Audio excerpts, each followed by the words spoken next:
over again. I'm Dr. Stephanie Kelly here today with Virtual Care, care with a K, for all of your online wellness needs. Virtual Care offers physical therapy, occupational therapy, and speech therapy from a distance, from the comfort of your own home, and also wellness programs.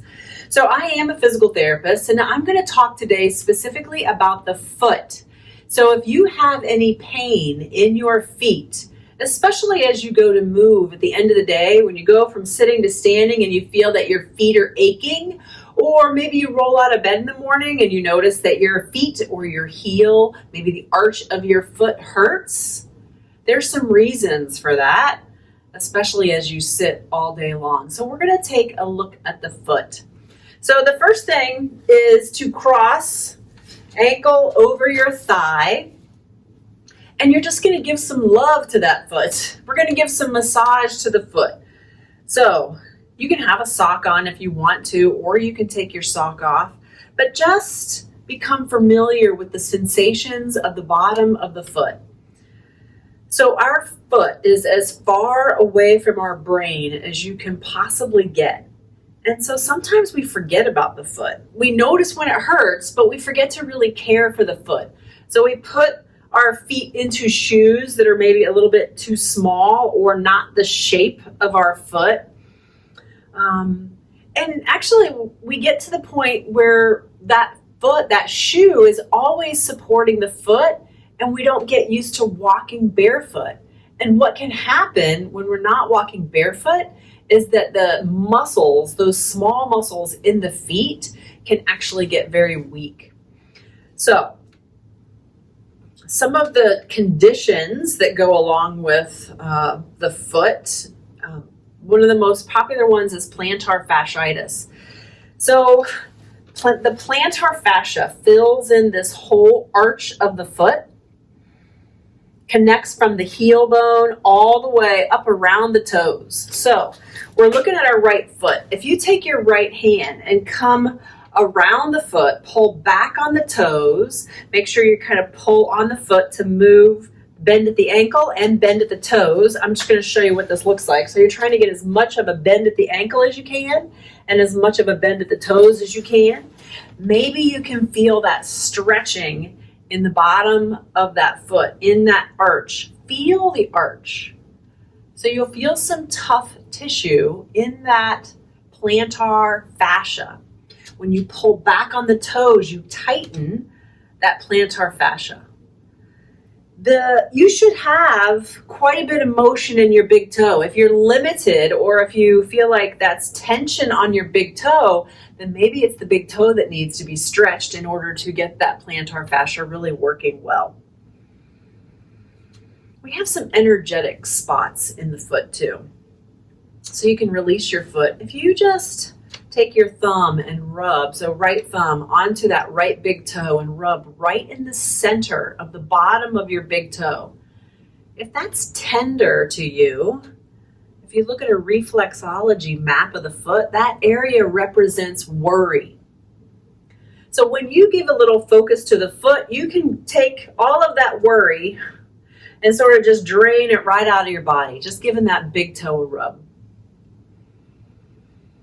Is it tender? Does it feel tender to you when you rub right in the center of that big toe? Your big toe on that reflexology map represents your brain. So it's kind of fun just to think about how the body and the brain merge together.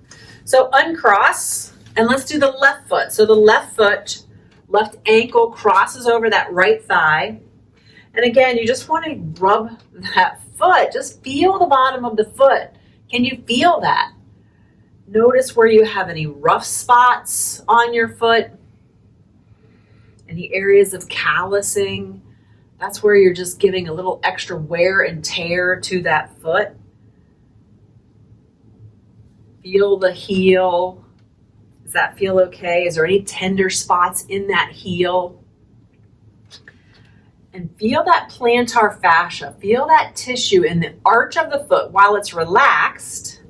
And then take that left hand, wrap it around, pull the toes back, pull the ankle back, and then just kind of feel that arch again. And if you rub sort of perpendicular, so the fibers run from the front to the back of the foot, if you go sideways along that plantar fascia, that may feel good. It may feel like you're getting into some of that tightness in that plantar fascia. Again, look at the angle that your toe makes with your foot. It's getting close to a right angle or a 90-degree angle. It gets pretty close, not quite, but you need to have a lot of motion in that big toe. When you push off to walk forward, your heel raises, the toe stays on the ground. So you have to have a lot of range of motion in that big toe in order to get a nice big push off. And we're going to focus on that push off here in a little bit. Okay, now feel right in the bottom. Give that big toe, right on the bottom of that big toe, a little rub. Any tenderness. I felt tenderness in my right toe, not so much in my left toe. It may just indicate what my worries are. Different in the left toe as compared to the right toe. But again, just give those feet some love. Here's one other test. Can you take your fingers, little tiny finger, and put it between the pinky toe, the fifth and the fourth toe? Can you take the next and put it between your toes? Just put each fingertip between your toes. The thumb is loose. But just how does that feel?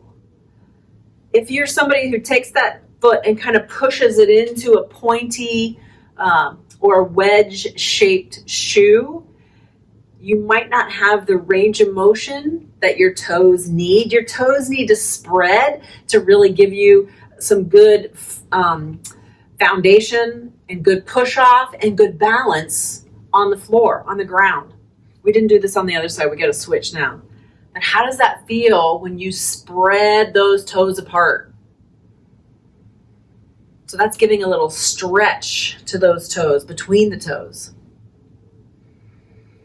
Release. Let's go back to that right foot and spread the toes. Get each fingertip. If you put a fatter part of your finger in between your toes, sometimes that is too much. I have to slowly kind of work my fingers in between my toes just to give them that good spread. So you're kind of just grabbing the foot down through those toes. How does that feel? Can you feel if there's a little discomfort there? Maybe it's tight. Maybe you have some tension. Those toes are being pushed together. Okay, now you can release. Feet are going on the floor. I'm going to zoom in a little bit just so you can see my feet really well. Give you a little close-up shot. Oh, I don't want to cut my head off, so I'll come back a little bit. But here's what you're going to do. We're going to do some range of motions of the foot. I'll just lean forward so you can kind of see the feet. You just want to lift and lower the toes. The ball of the foot, the mounded part of the foot, is staying on the floor, and you just lift and lower your toes. I'll show you from a side view. You just lift and lower. So the whole foot stays on the ground, but you just lift and lower. And do that several times. Make it feel tired. Make that foot feel tired. Now that you're working from home, you can kick off your shoes, and maybe you already have, and exercise those feet. Anytime where you feel like you need a mental break, it's really good to drop your awareness all the way down to your feet. Get out of your head and into your feet. So now can you spread your toes? Just like we did with the fingers, now you're doing it actively. Trying to see some daylight, some floor space between those toes. This is not easy for me. I can usually do one at a time. So if it's hard for you to think about both, just do one foot at a time. Spread the toes. Let me see if I can show you. Spread the toes and relax, and then spread the toes. You could do it in this position. Your thigh might get tired, or just do it in the plane of the floor. Spread the toes, and then do the other foot. I'm not as good on the other foot. Spread and release. Spread and relax. Spread those toes. You have muscles that spread your toes apart. And as you load that foot, you put your foot on the floor, the toes spread to give you some grip, some balance.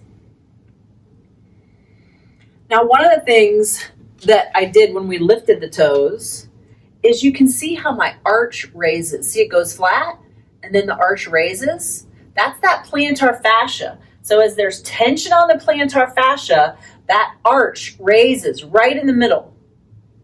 So now the goal is, can you raise your arch without lifting the toes? Can you dome your arch?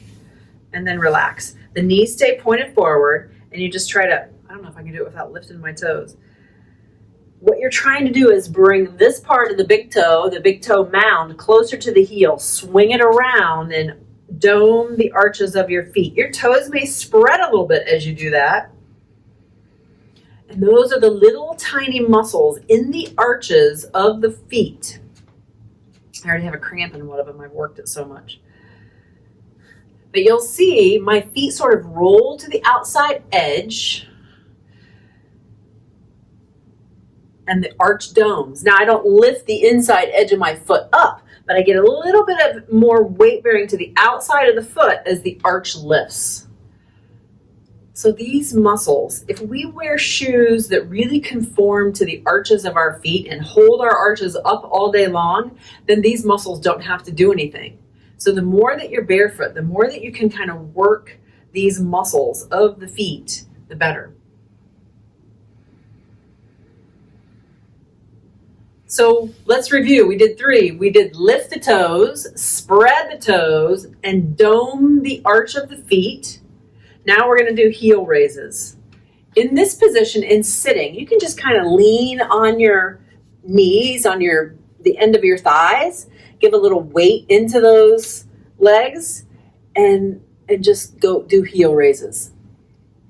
So this muscle, you could always put your child on your legs, put your dog on your legs, put a stack of books or something heavy. If you have a handheld weight, I have some handheld weights. You could put a weight out on the end of your thigh. This is a really strong, thick muscle called the soleus in the lower 1/3 part of the lower leg near the ankle. That the gastroc along with the soleus comes down and attaches into that big tendon in the back of the ankle, the Achilles tendon. And so this muscle is really important while you're standing and walking to control the lower leg, the knee, the ankle. So you should feel a little bit of fatigue, a little bit of effort in that lower 1/3 of the back of the calf as you're putting a little weight out onto those legs. The soleus is really important, especially for posture and in standing. So we did 4 exercises: lift the toes, spread the toes, dome the arch, and heel raises. You could do all of those in standing also, and that's going to make it a little bit more challenging. We're going to skip the standing and we're going to go to a split-legged standing. I'm going to show you that. So we're going to stand up. You can hold on to the back of the chair for a little bit of support. And we're going to first do right foot forward, left foot back. The feet are pointed in the same direction, just as though you were walking. And so first thing you're going to do on that front foot, on the right foot, is just lift and lower the toes, just like you did on the floor, doing one set at a time.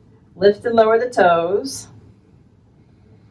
As you lift them, maybe try to spread them a little bit. You can feel the effort of those toe muscles in that lower leg. Maybe you feel like that lower leg is getting tired. Now what you're going to do is kind of balance on just the heel of your right foot and lift the whole foot. So you're pivoting on the heel, lifting the whole foot up. This is going to change the effort to right on the front of that shin on the right leg. And just kind of notice where your body weight goes. It kind of moves back and forth a little bit. But we're really trying to empower those feet, those ankles, the lower legs. And now we're going to switch our attention to the back foot. So really push that left heel down to the floor. Push your knees straight. I want you to engage your core a little bit. Try to drop the tailbone, draw the lower belly up. Maybe you feel a little stretch in the front of that left hip. Maybe you feel some stretch in the calf, and that's okay. Go ahead and feel that stretch in the calf. Keep tightening that left side of your bottom. The body weight's going to go straight up and down. Just lift and lower now that left heel. Keep some body weight back into that left foot and let that calf be what is propelling you up and forward a little bit. So different from when we did the heel raise and sitting, now you feel it in the upper 1/3 of that lower leg. The bulk of that calf muscle is your gastrocnemius. And so you should feel now like you've got effort in that upper 1/3 of the calf. You might also feel some in the glute. Maybe you got your core working to just hold this position. Don't worry so much about repetitions. Just go until you feel like you're tired in that leg. That's how we know we can build strength, when you feel tired.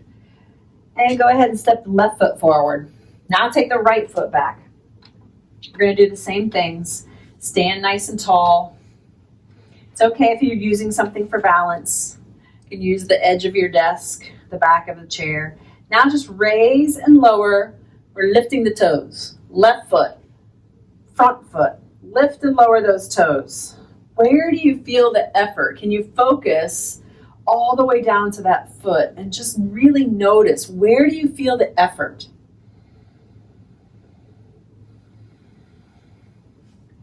Can you feel how the weight changes on the surface of the foot as you raise and lower those toes?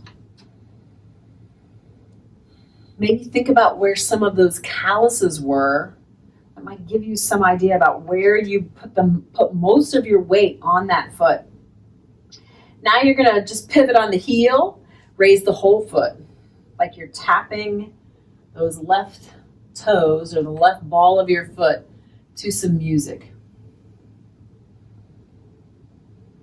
The knee stays straight, but you've got control of it. Your thigh might be working some. Just raise and lower the front of that foot.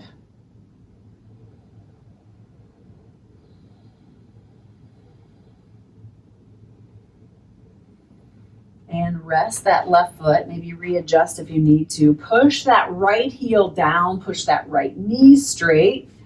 Engage that tailbone down, lower belly up. Maybe that stretches the front of that right hip. Maybe you feel it in that right calf. If you don't feel it in the right calf, you could always do a little bit of a lunge. Get some more stretch into that right calf.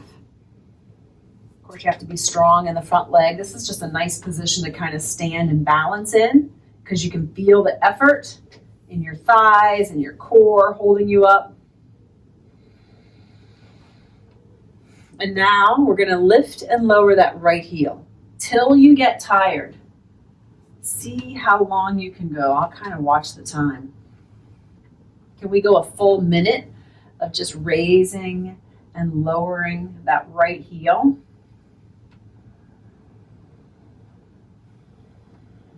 Sometimes it's better just to look at the time. Take some nice big breaths. Have that air flowing in and out. Again, you want to keep all of your weight in that back foot. Put your effort. Put a lot of weight on that back leg so it really has to work.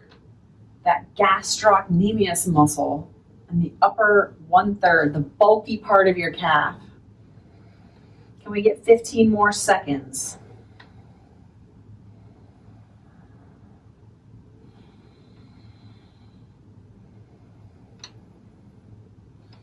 Just a couple more repetitions and rest. Woo. Shake it out. So I talked about a progression, doing those exercises in sitting. So you can do those, even just kind of moving the toes, spreading the toes while you're working during the day in sitting. You can come to standing. Many of you may have standing desks. So while you're standing, you could do those same exercises, just going up onto the balls of the feet, or standing and trying to raise or dome your arch. Trying to stand and lift the toes and spread the toes just while you're working, just to keep a little bit of an activity. I'm a fidgeter anyway. I don't do well just sitting still. But they do say that fidgeters burn more calories than people that can just sit for long periods of time. So sitting, standing, we did the split leg. The next challenge that you can add, if you really want to go crazy, is to put one foot up into the chair. So this is going to take some balance. Your whole body weight is going right down through that leg. So if you dome the arch or lift the toes or lift the heel in this position, this is going to make it much more challenging to do. You may need to hang on to something for balance, but if you could really challenge your balance while you're doing this.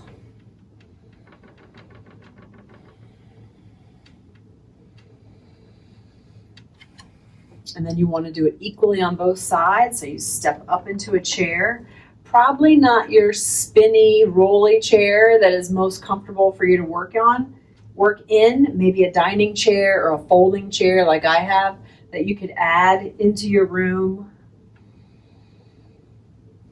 Or even while you walk around and take a break. I find park benches to put my foot up into. So you can raise the toes, dome the arch, and lift the heel. All of those. So you've got some great exercises for your feet, and then you also have some ways to progress those exercises, which is really important, because if you do the exercises with repetition over some period of time, that's going to become easy for you. And so then you need to give yourself that next challenge. One of the reasons I really started paying attention to the gastrocsoleus muscle is I started watching some of my clients that didn't necessarily have foot pain, but maybe they were in their 50s or 60s, and maybe even into their 40s too, people that are really sedentary at work. And I noticed that they didn't have a good strong push off. They weren't raising their heel as they were walking to really effectively push off and move forward. So I like to parallel what's going on in the body with also what's going on around us and in our lives. If you don't have that strong push off, if you don't have something that's really propelling you forward, then where are you going? You're sitting still. And we always need to be moving forward. So I hope that you enjoyed this session and you found some ways to really empower those feet and make them feel better. Again, I'm Stephanie Carter-Kelly. I'm a physical therapist, and I'm with Virtual Care, that's Care with a K, who provides wellness programming and rehab services of physical therapy, occupational therapy, and speech therapy from a distance, from the comfort of your own home. So I hope you'll join me next month. I'm not sure what the topic is, but I'm sure it'll be similar, addressing all of those problems that can come on with sitting a little bit too much. So thanks and have a great day.